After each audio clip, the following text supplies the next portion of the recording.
Hey guys, SuperHolo1 here. Welcome back to another video, and today, yeah. So as you can probably tell, a lot of the layout has changed. There's trees and grass and roads and all sorts of stuff. I was originally planning on doing this video when this corner was done, and then I got a little carried away and totally forgot to do an update video when I was doing things, but, oh well. Anyway, so I'm going to go through all of this stuff and explain a little bit about how I did it, tell you my thoughts on it, what I could do better. So let's get started. So here's the corner of the layout I was going to show you guys when I was originally planning on doing this video. As you can see, it has a lot of stuff done to it. You can see all the ground cover here. This is Flock and Turf Alpine blend with club foliage on top of it to be bushes. And then I have a bunch of hecky trees over here and some woodland scenics trees that are falling apart, but I'll eventually get around to fixing that. Some of them are falling over. It's just because they're so close to the tracks that the trains are pushing them over, so I'll eventually get around to moving them. But yeah, it really doesn't look that bad. I still need more trees. Not many. I just need to like finish out that bit that I'll show you guys in a second. But yeah, this was like the first part of the layout that was done. So I think it actually looks pretty good. The rest of the layout might look a little bit better, but I still like this corner.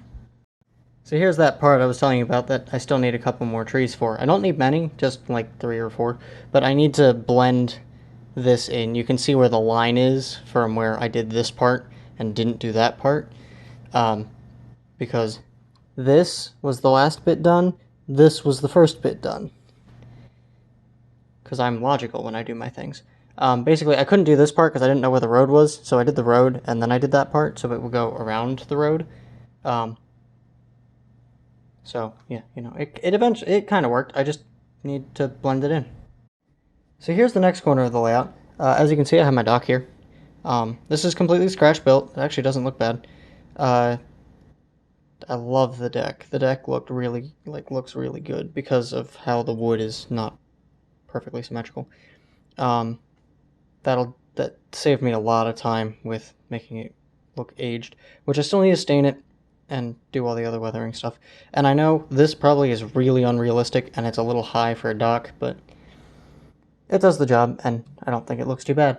I still need to put the realistic water on here, the Wooden Scenics realistic water. This is basically just, I took the grass off the paper grass and painted it blue. This is supposed to be like a deeper, larger lake than the pond I have over on the front of the layout, which you probably saw in the last shot and the first shot.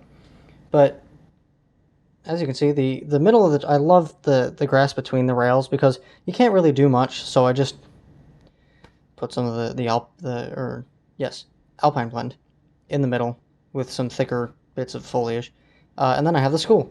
And this mulch is really just some brown river rocks that I found at a craft store. The swing set is handmade, which is why it looks a little sketch, but oh well. And then the grass around the school is done a little bit differently than this. This isn't using the Alpine blend. This is just a bunch of mixes of leftover grass I had from my last layout, just to add a little bit of variety to it, so it isn't all looking like that. So here's another one of the few bits that isn't done. I still need to build the station platform here. I'm going to be using the Wooden Scenic Smooth It, or I'm going to try to use, we're going to see how it works, but everywhere where there's no ballast on this edge of the track is where the platform is going to be. And then I'm probably going to put some grass and some trees up there, or on the side here. And you can see I paved a parking lot in front of the station, just so like it wasn't grass making the station look like it was in the middle of nowhere. As you can see back here, there's more of the Alpine blend and trees. The Alpine blend, yes, because I can English, it looks like it's supposed to be under a very heavily like forested area, which it's called Alpine blend, so yeah. And this isn't really a heavily forested area, but it works. This is supposed to be like a rural area that has a little junction thing, depot, whatever you want to call it, in the middle. So that's the general gist of it. So that's why this all has this kind of grass. The school has the less, uh, I guess, rough grass because it's a school, so it's supposed to be like more maintained. Um, but yeah, so everywhere else is just this kind of stuff. I might do the less coarse.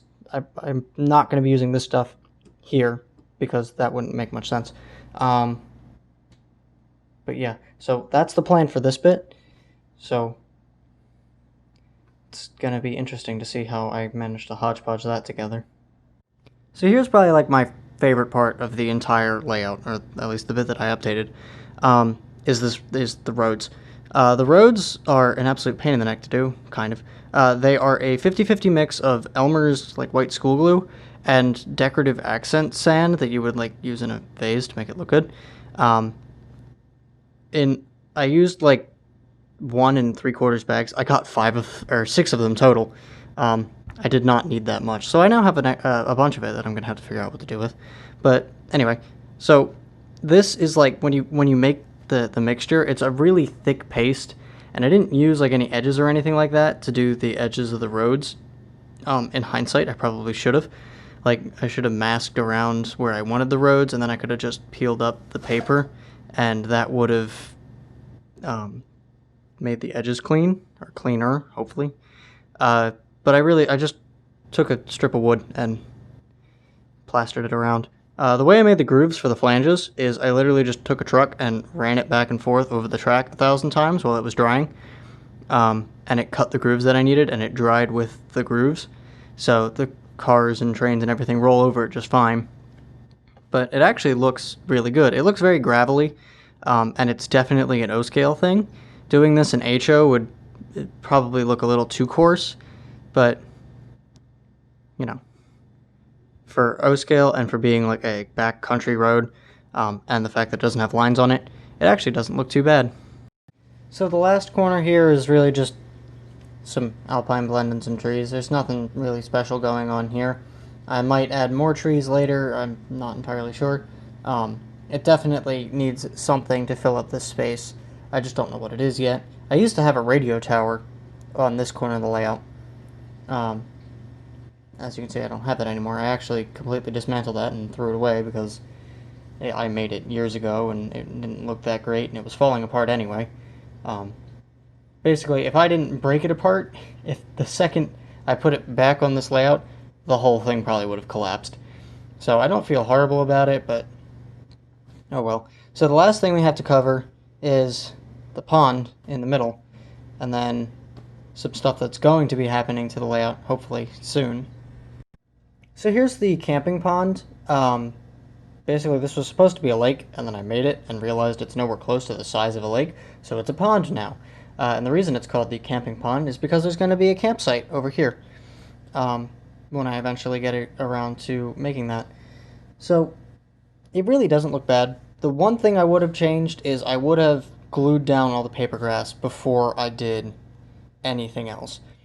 Because when paper grass gets wet, because it's paper, it all like bunches up, which is why you can see all these waves here. Those weren't intentional.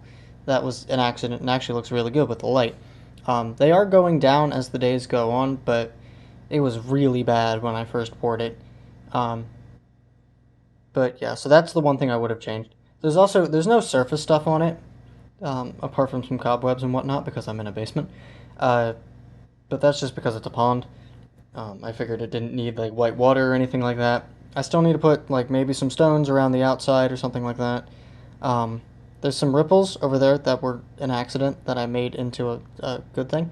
Because there's going to be kids over here throwing stones into the pond. Eventually. I'll get around to that when I eventually do the campsite. But this is the same technique that I'm using for the lake that's on the other side, except that has the grass actually glued down. I could fix this by cutting it out and then putting down the adhesive. I'd have to recut another sheet of paper grass or cardstock or something to put underneath of it, and then paint it again after it's glued down, and then put the realistic water on it. But I think it's fine as is, and that's a lot of work for something that doesn't look horrible. Um, So yeah, that's how this is going to stay until it gets a campsite, and then it's going to look a little different because there's going to be campers. So the layout's like 85% done. The next thing that's going to happen if the station platform doesn't get done first are shelves. So the shelves are going to go on this long side, and they're going to go on the short side that's adjacent to it that isn't the control panel. The shelves are going to come out about 4 inches rather than replacing the legs, and it's got 5 levels on it. Each of them is hopefully going to have a strip of 027 straight tracks on it, just so I don't have to route grooves into all of the pieces of wood. I don't know if I have 75 feet of that straight track, but we're going to find out, because I will have 75 feet of track space to store trains on. And I'm really hoping that's enough, because I actually don't have a ton of room underneath the platform anymore to store trains. So it'll be cool. And also, having a bunch of trains lining the side of the platform is going to look really awesome. So I don't know exactly what the organization is going to be. I'm going to build it first and then worry about that. But it's going to be pretty cool. So now that we're done everything that's happening with the layout, let's go run some trains.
So there you have it. That is my layout update number 3. I'm loving the way that this is turning out. It's looking way better than anything I could have hoped for when I started doing this, and it looks miles ahead of my old layout, which wasn't bad, but it wasn't this. So let me know what you guys think in the comments. I know I'm having a blast running trains on this, whether it be O scale or O gauge, as I decided to run today, which I don't know why I did. I just felt like doing it, so I did it. Can't stop me because it's already filmed. But yeah, I'm sure somebody's going to be like, oh, you're trying to do realism with 3 rails. And you know what? As my brother said, if I have enough imagination to watch trains go in circles for hours, I have enough imagination to get rid of the 3rd rail. So, anyway, hope you all enjoyed. And I am CW Hollow 1, and have a good day, or maybe good night in your case. See ya.